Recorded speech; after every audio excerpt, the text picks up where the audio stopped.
Assalamualaikum warahmatullahi wabarakatuh. Masya Allah, Alhamdulillah. Allahumma sholli ala Muhammad wa ali Muhammad. Apa kabar teman-teman? Semoga kita diberi kesehatan, panjang umur, rezeki yang berlimpah, berkah. Amin, Allahumma amin. Untuk teman-temanku yang punya hajat, punya impian, punya masalah, udah sholawatin aja. Insya Allah kita tenang. Allah yang bisa membantu kita, Allah yang mengabulkan doa-doa kita. Amin, Allahumma amin.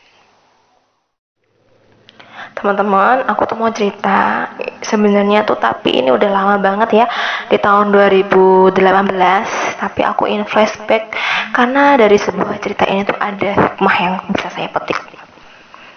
Kejadiannya itu waktu saya hamil. Itu pun saya sudah istiqomah ya sholawatnya. Saya sudah istiqomah sholawat waktu itu. Usia kandungan saya itu sekitar 6 bulan atau enggak 5 bulanan. Karena kalau setiap bulan kan kita selalu ke dokter kandungan ya, saya sama suami gitu. Ini anak pertama saya siap awal bulan selalu check up gitu, saya periksa ke dokter kandungan. Tapi kan biasanya itu kan kalau di awal bulan itu kan suami gajian ya, dan tumben banget itu saya tuh dikasih cash. Biasanya saya juga dikasih transfer, cuman posisi saya hamil, daripada saya harus ambil uang ke ATM, saya dikasih tunai. Dan saya tuh biasanya kalau misalnya mau periksa kandungan itu saya nggak pernah yang namanya bawa uang banyak. Biasanya bawa uang tuh 500.000 lah buat periksa. Tapi karena waktu posisi nggak tahu ya, tiba-tiba tuh pikiran saya sekalian pergi, mungkin mau store tunai, saya bawa uang sekitar hampir 2 juta waktu itu. Biasanya saya cuma bawa 500, tapi kok tumben banget pengen bawa uang 2 juta gitu loh. Terus saya itu masih nggak, itu posisi saya waktu habis ke dokter kandungan itu saya senang banget lihat hasil USG, dan saking asiknya saya masih beli makanan malam-malam tuh di penyetan sama suami tuh. Masih dompet saya tuh masih ada, belum hilang, karena saya itu waktu itu bayar makanan kan. Saya belum tahu kalau dompet saya tuh hilang, masih belum hilang itu. Tahu-tahu itu waktu pagi hari ya, saya mau belanja sekitar pukul 6:30, saya itu mau buka dompet di tas aku, buka tas tuh ada mau ambil dompet itu kan. Posisi suami saya tuh berangkat jam 6:30 lah, keluar kota posisi itu. Dan saya tuh kan mau belanja tuh kan ke pasar, saya ambil dompet. Kok buka tas itu nggak ada isinya, nggak ada dompetnya. Saya tuh bingung, loh dompet aku kemana kok nggak ada gitu. Tapi aku masih berpikirnya dompetku mungkin kasinsal di mana gitu. Saya ambil terus saya naruhnya lupa di mana gitu. Terus saya WA suami saya, Mas tahu dompet saya nggak? Loh kan di tas, bilang gitu. Kayaknya ada di tas tapi kok nggak ada. Kok nggak ada ya Mas ya? Kok nggak ada di mana? Kok hilang? Aku takut jatuh. Intinya tuh aku takut kalau jatuh. Soalnya saya cari di dalam rumah, saya bukain semua di pojok-pojok, gak ada sama sekali itu dompet. Saya sambil nangis, saya nangis terus, ya Allah, kok ora ono gitu. Kok nggak ada dompet aku? Di mana dompet aku? Ada KTP-nya, ada ATM-nya juga kan waktu itu. Terus saya tuh, tapi saya tetap sholawat dalam arti ya saya menangis, tapi saya nggak kembungsung, saya nggak panik, saya nggak tiba-tiba histeris tuh enggak. Saya tetap sholawat. Terus saya muterin kampung ya, pakai motor saya muter kemana dompet aku, siapa tahu di jalan ada. Saya sampai muter-muter ke Sendang Mulyo, area rumah saya di kampung-kampung, sampai saya muter ke daerah Kelipang yang saya tuju, sampai ke Kelipang Penyetan itu saya puterin semuanya, tapi ya alhamdulillah ya nggak ada sama sekali. Sampai pasrah, bingung. Saya sampai bingung, nangis di ruang tamu, saya nggak ngapa-ngapain. Posisi suami saya luar kota, saya gak mungkin dong yang namanya WA terus kan, takut kepikiran. Terus saya tuh cuma bersolawat, waktu itu saya masih solawat Allahumma sholli ala Sayyidina Muhammad. Saya cuma, ya Allah tolong saya, itu hasil, intinya untuk bulanan saya, untuk bayar amanah saya juga. Kalau misalnya sampai saya hilang, saya harus gimana untuk kedepannya, dalam arti kebutuhan bulanannya bagaimana, masa saya harus utang sedangkan saya juga harus bayar amanah, sama aja saya 2 kali hutang. Saya sampai bilang gitu sama Allah, saya sampai, ya Allah tolong saya ya Allah, kalau memang itu dompet masih rezeki saya, tolong bantu saya untuk menemukannya, bantu saya bilang seperti itu, saya seperti curhat sama Allah.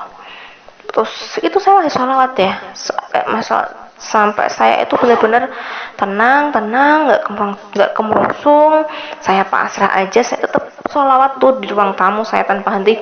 Itu posisi pagar saya tuh buka, pintu saya bukaan. Sekitar setengah 9 pagi ada mobil sampai di depan rumah saya. Itu saya kira itu suami saya, karena kan mungkin kepikirannya takut ada apa-apa, ya udahlah mampir ke rumah. Tapi ternyata saya salah, ternyata itu adalah orang yang mengembalikan dompet saya. Tapi ceritanya gini teman-teman, ini ya, dompet saya itu diketemukan sama seorang murid yang sekolah bahasa Jepang di sekolahan dekat rumah saya, di area rumah saya. Beliau itu anak-anak kampung ya, anak luar kotaan yang nggak tahu daerah sini intinya. Dia tuh pagi-pagi itu posisinya mau ke pasar cari makan. Jam 6-an dia itu jalan-jalan sama teman-temannya ke pasar untuk cari sarapan. Kalau di logika ya teman-teman ya, itu kalau nggak dari Allah yang bantu nggak mungkin teman-teman. Siap pukul setengah 6, jam 5 pagi di rumah saya itu pasti ada pemulung yang namanya muter. Pemulung datang, pemulung cari barang-barang rongsokan, pasti itu banyak banget. Setiap jam 5 sampai jam setengah 6-an sampai jam 6 tuh pasti ada pemulung banyak, sekitar 3-4 ada. Tapi yang namanya rezeki saya dibantu sama Allah melalui orang tersebut. Orang tersebut menemukan dompet saya. Dia bingung sama teman-temannya, ini dompetnya siapa. Dia nggak buka sama sekali itu uang, maksudnya buka dompet, cuman dia tuh nggak ngitung uangnya berapa, cuma namanya itu tertera KTP saya. Posisi KTP rumah saya itu KTP-nya nggak rumah saya sekarang, itu KTP lama, belum saya rubah, waktu itu masih dalam proses kan. Nah, posisinya itu alhamdulillahnya orang yang mengantar dompet saya itu pemilik dari sekolahan tersebut, karena pemilik dari sekolahan tersebut tahu nama saya dan dia bilang, mbak dompetnya apa jatuh? Iya pak, saya jatuh dompetnya, cuma saya nggak tahu posisinya dompet saya di mana. Ini yang ada yang menemukan murid saya. Masya Allah, alhamdulillah, terima kasih. Saya benar-benar kaget, saya bilang, pak maaf, ini murid bapaknya ketemu di mana dompet saya. Itu dompetnya nyari di area jalan, cuman posisinya itu nyelimpet gitu di sela-sela gitu teman-teman. Masya Allah, tuh bener-bener namanya ditolong sama Allah. Saya sangat bersyukur banget. Kalau misalnya ya teman-teman, ini logika orang manusia, kalau lihat dompet ada uangnya itu pasti kan diambil aja lah uangnya ya kan. Tapi karena kita itu ditolong Allah, namanya manusia ya, kita diketuk hatinya untuk mengembalikannya, dikembalikanlah dompet itu.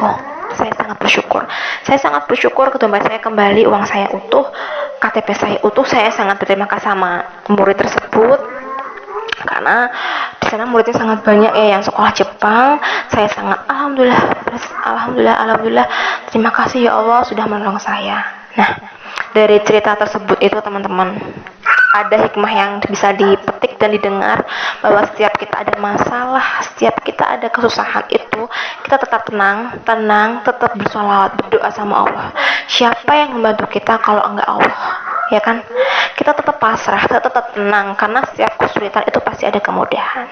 Nah, itu aja teman-teman, tetap kita bersolawatnya kencengin, ibadahnya juga dikencengin. Cerita ini tuh hanya ingin menginspirasi teman-teman untuk tetap bersolawat istiqomah, bukan bermaksud apa-apa, tapi karena kisahku ini sangat-sangat mungkin bisa membuat teman-teman itu semakin bersemangat, jadi saya share di sini biar teman-teman itu semakin istiqomah dalam beribadahnya. Oke, jangan lupa di subscribe ya teman-teman. Assalamualaikum warahmatullahi wabarakatuh.